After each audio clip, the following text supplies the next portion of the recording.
Hello friends, Mandar here. I'm back with another video. Today we are going to talk about some of the important topics such as who in EB category are actually getting the interview notices. We are going to talk specifically about the people who are getting them. The second thing we are going to talk about is what are the priorities at the consulates. So consulates are still closed as you know, but some are opening and they are prioritizing people for the visa appointments. And then we'll also talk about H1B's second lottery for this fiscal year that is going to benefit a lot of people and some other questions. So you never know which question is going to be relevant to you. So watch this video until the end and let's get started. If you are here for the first time, welcome. My name is Mandar and I make immigration related videos for US and Canada. I'm not an immigration lawyer, so anything that I say on this video or on my channel is for information purpose only. And for your specific immigration needs, before you take any action, you should hire a competent immigration lawyer. Now, some of the questions that I'm getting from my viewers is what is happening at the consulates? How are things getting prioritized? Now, as you know, since last 1.5 years, there has been a lot of impact on overseas consulate posts, which means that depending on how severely the country was impacted by COVID, those consulates were impacted in the sense that they were actually closed or they had to reduce their capacity to give out appointments. Now, recently, they have started opening up as these waves are coming and going. And as we are seeing the numbers dropping in some countries, the consulates are actually opening. But because there has been no action in the last 1.5 years, there is a lot of backlog at the consulates even. So they have to really prioritize things. Now remember, since January 26, Biden administration, after it came into the government, it had put a ban on most of the people coming into the United States. So except if you are a US citizen, a permanent resident, which is green card holder, and some exceptions in terms of national interest waivers, there has been no other waivers given to people coming into the country. So there basically, if you are a visitor or if you are on any other visa, you cannot get an appointment and you cannot come into the United States at this point of time. Unless, as I said, there are exceptions. Now, as the consulates are opening, they are prioritizing these applications that need an interview appointment. Now, let's look at what these priorities are. Now, there is a tier 1 exception, which is immediate relative of inter-country adoption. So, if somebody is adopting a child from other country, that is prioritized as part of this. Now, some aging out applicants who will no longer be eligible because of crossing 21, those may also be exceptions. And special immigrant visas for Iraqi and Afghani people who have been working with the United States soldiers, they are also given a preference in this tier 1 category. Now, the tier 2 is immediate relatives of US citizens, green card holders, fiancés who are returning residents. Now, that's covered in the tier 2. Now, the tier 3 is the family preference of certain US citizens, employees that are working abroad and who are bringing their immediate relatives such as spouse and children under the age of 21. They are in the tier 3. And then the tier 4 is all other immigrant visas for green cards, which is for employment based and family based preferences. So these are the 4 tiered priorities that most of the consulates are adopting. So this will give an idea, depending on which tier you fall into, whether or not your interview or your appointment at the consulate could be given in the priority order. So I thought that might be an important piece of information that you might be looking for.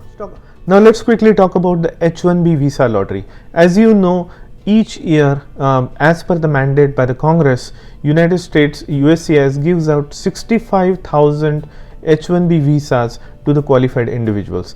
These are on a yearly basis. So basically 65,000 visa numbers are allocated to H1Bs for every year.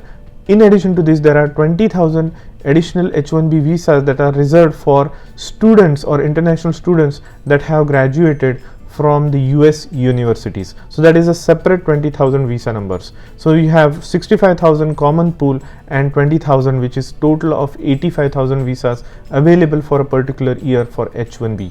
Now these are cap subject H1B. So now there are two categories. Whenever you come into the United States or whenever you get your first time H1B, it is always cap subject mostly, unless you are coming from a situation or a company that is cap exempt.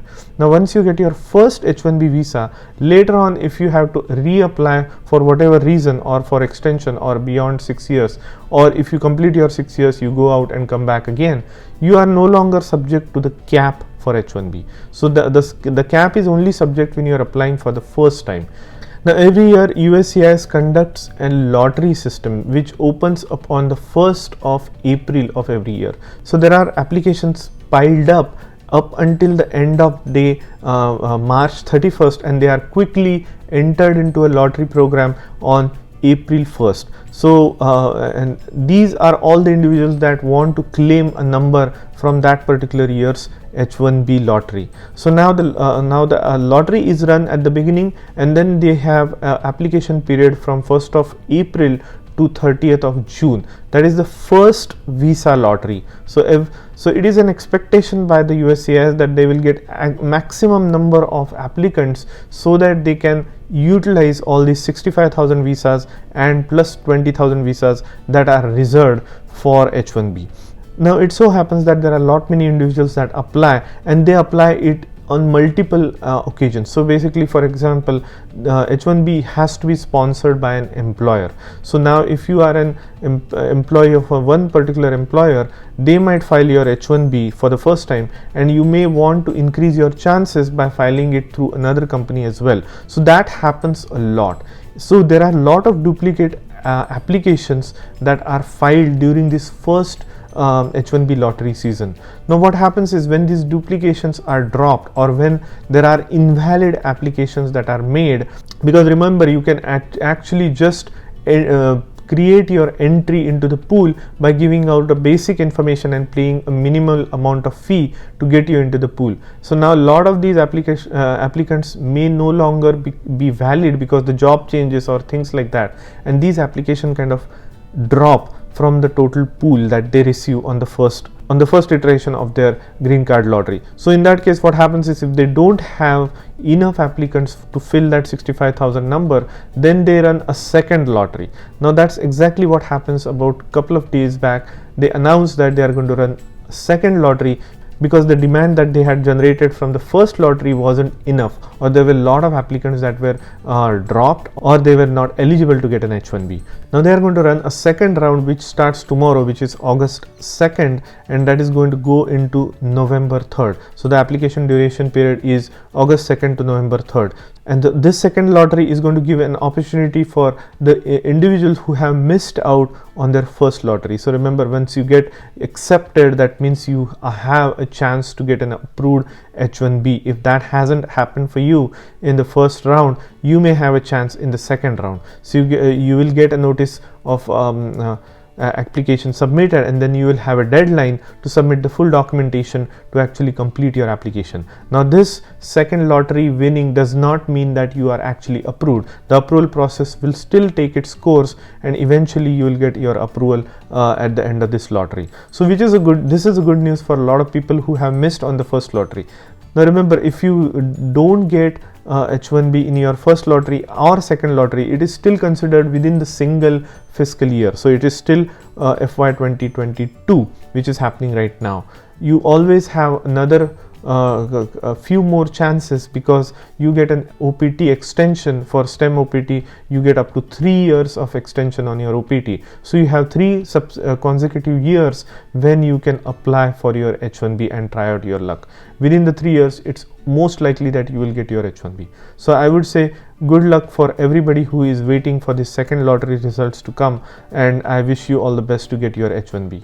Now let's cover an important topic about the green card interviews. Now as you all know, there used to be no green card interviews for EB categories a few years back, before 2017. So there are always green card interviews happening for family based migration, but there used to be no interviews for employment based.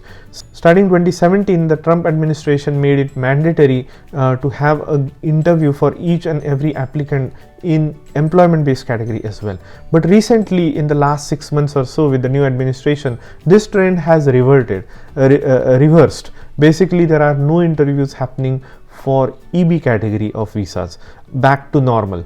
But recently I have heard from several different individuals that they have got employment and interview notices for their EB category of green card application. Now, how is this possible, you may ask me? So that's exactly what I wanted to tell you about, that these interviews that are happening for the EB category are not common right now. They are only on an exception basis, and they are happening for the individuals who have had some rejections in their non-immigrant visas in the past. So it may be like 5 years back or 10 years back, you tried to apply for a visitor visa or an L1 visa or H1 visa or whatever, and if it was rejected for any reason at the consulate or with the USCIS, you might see that you may, and if you are in the process of your green card now, you might get an interview request even for the EB category. And I also particularly sense that all of the individuals that mentioned to me that they have got an interview letter for EB category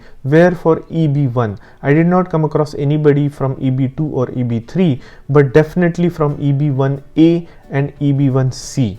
So now the reason is there are stringent requirements in both of these categories, and a lot of people have been applying in this category because their companies file in such a way that they fulfill the requirement for EB1A or C, especially for EB1C. So I have seen some individuals getting interview notices or interview requests for these categories, EB1A and EB1C, and it is obvious that they want to do some extra scrutiny or extra checks and balances before they issue you a green card, especially when you had some history in the past where you had some rejections or some RFEs or things like that, or if they are doubtful about your EB1A case, then that might also be a reason why they want to talk to you in person. So that's all I wanted to cover actually in this video. If you like the content of this video, please hit the like button and consider subscribing to my channel. And if you want to hear about any other topics that are brewing in your mind, or if you want me to cover in my next videos, put them in the comment section below, or write me an email with the detailed explanation of what you would want me to make as part of my next video, and I'll be sure to put it in my list of things that I want to cover in my future videos. So with that said, have a great weekend, and I'll see you in the next one.